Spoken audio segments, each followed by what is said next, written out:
This is Carl of Aqua Teen Hunger Force, and this is my stone cold lock of the century.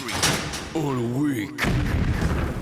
The 49ers are 0-3 now, cause sorry liberal mass media, a win over the Vikings, that don't count. San Fran decided to mutually part ways with Jim Harbaugh this offseason, just like how my ma mutually parted ways with my dad by setting fire to his truck. And now they ended up with this doofus. Coach Jim Tomsula. My pool filter's got more hair. Look at him, he's as rotund as pretty much every other American at this point, and I'm fairly certain that thing on his upper lip is gonna morph into a butterfly by week 7. At least Harbaugh had style. You could always count on his face to match the same shade of red as his Sharpie necklace. But Tomsula, he just plods around in sweats all day. Doop-dee-doo, I'm covered in pizza grease. I look like a lint roller going over a barbershop floor. He probably just shaves this week's playbook into his back every Monday so players can study it while he scribbles pictures of hot dogs on the board at team meetings. I dare you to find a more unappealing looking man on TV. Go ahead.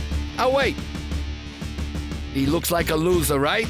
This week the Packers are coming to town. So take a close look at Aaron Rodgers, Tomsula, because that's what a quarterback and a mustache is supposed to look like. The Green Bay Packers are Carl's stone cold lock of the century.